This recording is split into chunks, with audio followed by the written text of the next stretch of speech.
বিভিন্ন দাবি নিয়ে দেশের কৃষকরা আন্দোলনে ভারতের বন্ধের ডাক দিয়েছেন, কিন্তু চণ্ডীগড় ও দিল্লিতে আন্দোলনরত কৃষকদের উপর পুলিশ বর্বরোচিতভাবে আক্রমণ ও অত্যাচার করেছে বলে অভিযোগ। এর প্রতিবাদে বিভিন্ন শ্রমিক এবং কৃষক সংগঠনের উদ্যোগে বিভিন্ন জায়গায় আন্দোলন কর্মসূচি অনুষ্ঠিত হচ্ছে। এবার এই আন্দোলনের ঝড় আছড়ে পড়ল ত্রিপুরা রাজ্যেও। চণ্ডীগড় ও দিল্লিতে আন্দোলনরত কৃষকদের উপর আক্রমণ চালিয়েছে পুলিশ। এই অভিযোগে শুক্রবার সংযুক্ত কিষাণ মোর্চা ও কেন্দ্রীয় ট্রেড ইউনিয়ন সমূহের যৌথ উদ্যোগে আগরতলায় বিক্ষোভ মিছিলের আয়োজন করা হয়।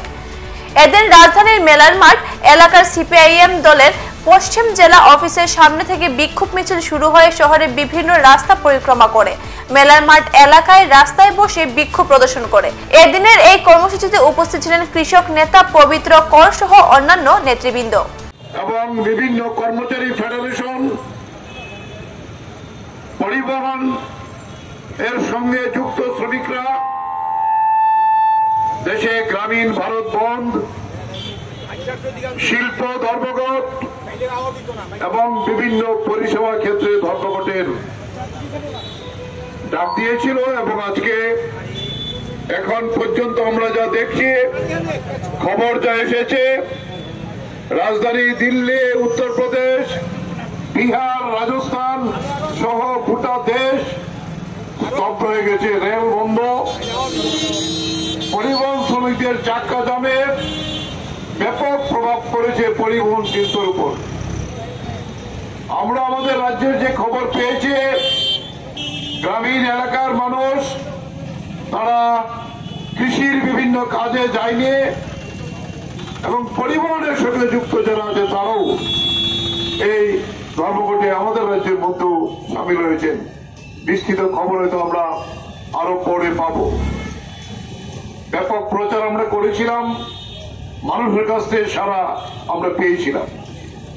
তো আজকে আমরা যে এখানে রাস্তায় নেমেছি তার প্রধান কারণ ইতিমধ্যে আমরা বলেছি। আপনারা দেখছেন, গত বলা যেতে পারে 12ই ফেব্রুয়ারি থেকে পাঞ্জাব এবং হরিয়ানার কৃষকরা, যদিও তার সঙ্গে আমাদের সংযুক্ত কিষাণ মোর্চার সেখানে যোগাযোগ নেই, তারা আলাদাভাবে ডক্টর স্বামীনাথনের যে ফর্মুলা,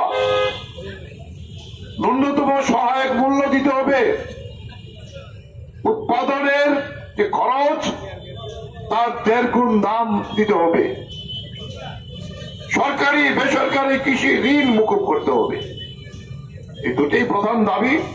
তারা একটা মোর্চা তৈরি করেছেন। তারাও বলছেন কিষাণ মোর্চা এবং শ্রমিক মোর্চা এই ধর্মঘট তারা 13 তারিখে দিল্লি অভিযানের ডাক দিয়েছিল। দেখা গেল যে 2020 সাল থেকে যেভাবে আমাদের সংযুক্ত মোর্চার অভিযানকে দিল্লির 5টি সীমান্তে ওই কৃষকদের বিরুদ্ধে মোদী সরকার তার দাবি না মানে যেভাবে যুদ্ধ ঘোষণা করেছিল, ঠিক একইভাবে এই আন্দোলনেও তারা যুদ্ধ ঘোষণার মতোই আরো ব্যাপকভাবে। কালকে রাত্রেবেলা কথা বলছিলাম আমাদের কেন্দ্রীয় নেতৃত্বের সঙ্গে, যে দিল্লির সীমান্তে অনেক জায়গায় প্রায় 1 থেকে 2 কিলোমিটার ব্যারিকেড, আমাদের ভারত বাংলাদেশের কাঁটাতারের বেড়া, এরপরে নিশ্চিন্ত নয় প্রায় 1 কিলোমিটার জায়গা কংক্রিট দিয়ে ব্যারেক পুঁতে দিয়েছে। আপনারা ছবিতে এগুলো দেখছেন, বিভিন্ন মিডিয়াতে, সোশ্যাল মিডিয়াতে ব্যাপকভাবে আসছে।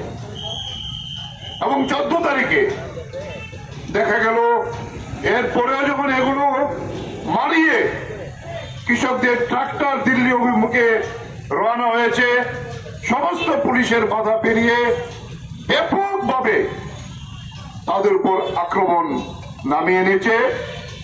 এবং এটা আমরা দেখলাম নতুন টেকনোলজি, আমরা এটা ভারতবর্ষ পৃথিবীতে দেখলাম। ইসরায়েল যেভাবে হামাসের উপর ড্রোন দিয়ে বোমা ফেলছে। ভারতবর্ষ এই পুলিশ, নরেন্দ্র মোদীর পুলিশ, এই পুলিশ ড্রোন দিয়ে কাঁদুনো গ্যাসের সেল এই কৃষকদের উপর চালিয়েছেন, পাঠিয়েছেন। শত শত কৃষক আক্রান্ত হয়েছেন তাতে, তারপরেও কৃষকদের দমাতে পারেনি। 3 জন কেন্দ্রীয় মন্ত্রী ওভারটাইম খাটছেন আলোচনা করে মীমাংসা করার জন্য, কিন্তু কৃষকরা যেটা বলেছেন যে ন্যূনতম সহায়ক মূল্য এবং ঋণ মুকুব এটা প্রধান দাবি, এটা যদি না মানা হয় আমরা রাস্তা ছাড়বো না, আমরা দিল্লি যাবই। কালকে আবার এই আলোচনা হয়েছে, বলেছেন হ্যাঁ আলোচনা ব্যর্থ হয়েছে, আবার আমরা আগামী রোববারে 18 তারিখ আমরা বলবো আলোচনা করার জন্য। কেন?